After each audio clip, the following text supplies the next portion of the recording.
Hey everyone, welcome. We're going deep on a topic I think a lot of us have heard about, but maybe haven't had a chance to really dig into, egg freezing. And you know what? It's kind of weird, right? It's like this big decision, but so much of the information out there feels kind of surface level. Absolutely. So we're cracking it open today with the help of journalist Natalie Lampert's book, which, by the way, incredible title, NUW, The Big Freeze. Love that title. Yeah, so good. And what I love about her work is she's not just reporting on this. She went through the process herself. Oh, wow. Yeah, so she gets it, And that makes her insights in the book so much more valuable. She's not just talking about the science, but the emotions, the pressures, the whole nine yards. That's so important because I think for a lot of women, even thinking about egg freezing can be really emotionally loaded. 100%. And I think one of the first things Lampert points out that really resonated with me is this idea of a bubble of ignorance that a lot of women, myself included, find themselves in when it comes to fertility. Yes. And it's ironic, right? Because we have so much information at our fingertips these days. I know, you'd think we'd be experts on our own bodies by now, but the reality is... What? Yeah. Like, Lampert talks about how she sat in on a modern-day sex ed class Oh, wow. and was kind of shocked by how little information is actually shared, especially about fertility, like the nitty-gritty of how it all works. And I think that lack of knowledge can make it hard to even know what questions to ask, right? Exactly. And then you end up in this position where you're trying to make these huge decisions about your future, but you're starting from a place of, honestly, not really understanding the basics. Absolutely. And that's where I think the commodification of egg freezing becomes so problematic. Oh, 100%. It's like you've got these clinics marketing it like the latest must-have gadget. Right. Freeze your eggs, stop your clock. It's all so simple. Yeah, and don't get me wrong, the idea of having more control over your timeline, that's appealing to a lot of women, especially with all the societal pressures around career and relationships. Totally. But I think what often gets lost in that marketing is the reality of what egg freezing actually entails, both physically and emotionally. Right, because it's not just about the science, it's about people's very personal experiences, and those can vary wildly.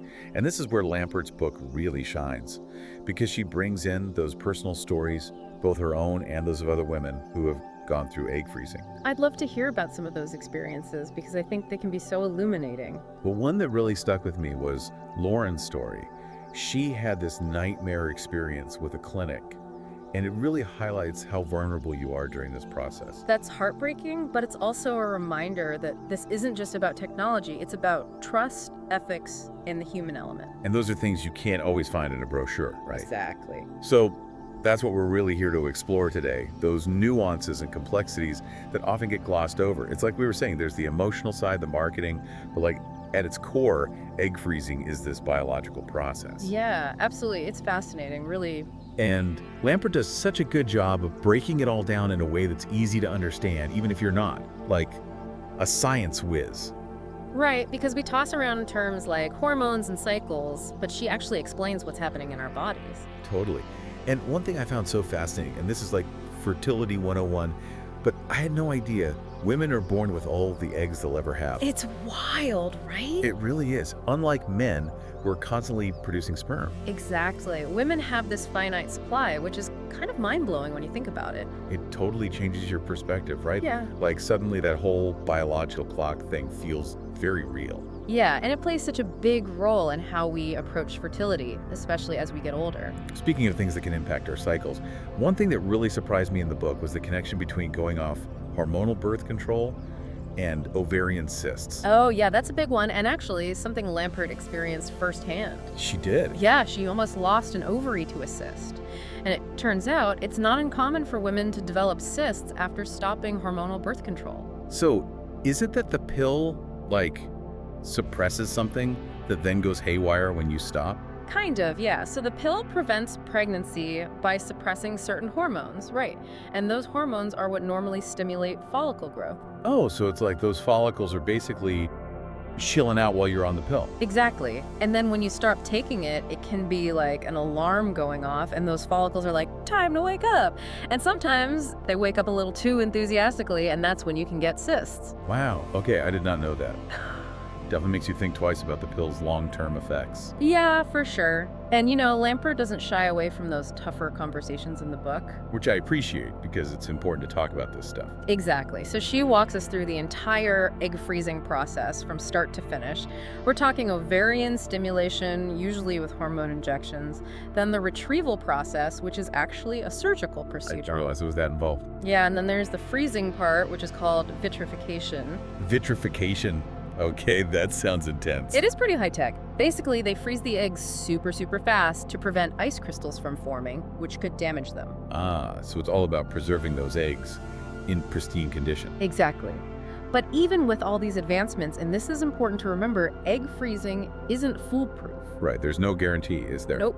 And Lampert's really upfront about that. Success rates can vary a lot depending on your age, the number of eggs retrieved, even the clinic itself. So it's not as simple as some of those marketing materials might make it seem. Not at all. It's a much more nuanced conversation. And that leads us to some of the bigger questions, right? Like, we've talked about the science, but there's also the societal and ethical side of egg freezing, which Lampert dives into as well. Oh, for sure. And those are conversations we need to be having. Absolutely, because it is one thing to understand the how-to, but it's another to really grapple with the why, I totally agree. Like, for example, there's this idea that egg freezing is empowering for women, which for many, it absolutely is. It can be, but I think Lampert's point is it's more complicated than that. Yes. Like, is it always a truly free choice? Or are there external pressures at play? Are we being influenced by this societal expectation to delay motherhood, to focus on our careers? Those are such good questions because we're bombarded with these messages about leaning in and waiting for Mr. Right. Right, so it's easy to see how egg freezing could start to feel like the only way to have it all, when in reality, it might not be the right choice for everyone. Exactly, and then there's the issue of access. Which is huge. It's not cheap to freeze your eggs. Definitely not, and that raises concerns about who this technology is truly available to. Lampert actually talks about this quite a bit in the book, right? Like how the cost can create a kind of two-tiered system, where those with more financial resources have more options when it comes to controlling their fertility. Absolutely, and that's a whole other layer of complexity that we need to be talking about. And it's not just the cost, right? There's also the whole issue of, what did Lampert call it? Reproductive negligence. Like, those stories are kind of terrifying. Oh, absolutely. Those stories about tank failures and mishandled specimens. It's like, Yeah. how is this even possible? It's one thing to be talking about the ethics of it all, but then there's also just like basic safety and regulation, Exactly. And that's where I think we need more transparency and accountability within the fertility industry as a whole. Totally agree. Okay, so we've covered a lot of ground here, from the science to the emotions to the ethical dilemmas. So where do we go from here? Like, what does Lampert see as the future of all this? Well, one thing she talks about is embryo freezing, which actually has higher success rates than egg freezing. That makes sense, right? Yeah. Because you're kind of giving those embryos a head start. Yeah, exactly. But it also brings up a whole other set of ethical questions, especially when it comes to unused embryos. Like, what happens to them? Do you donate them, discard them? It's a huge decision. It's like, whoa, I haven't even gotten to the first decision, and now there's this whole other layer. Right. It's a lot to consider, and I think it speaks to how these technological advances, they don't just provide solutions, they present us with these really complex ethical dilemmas. For sure.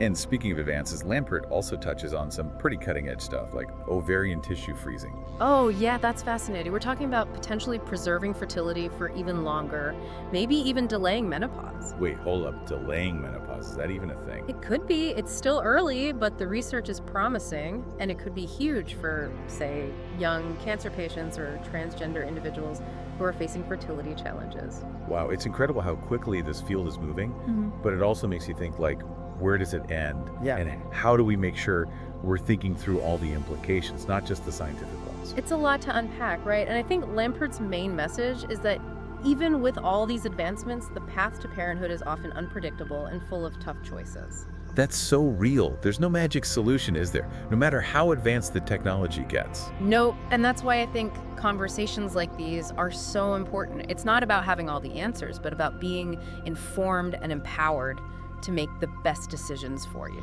100%. Yeah. Knowledge is power, right? Especially when you're talking about something as personal and life-changing as this. Absolutely. So as you're navigating this world, keep asking those tough questions, do your research, and trust your gut. Beautifully said. Okay, well, that was a lot to process, but in the best way possible. I agree.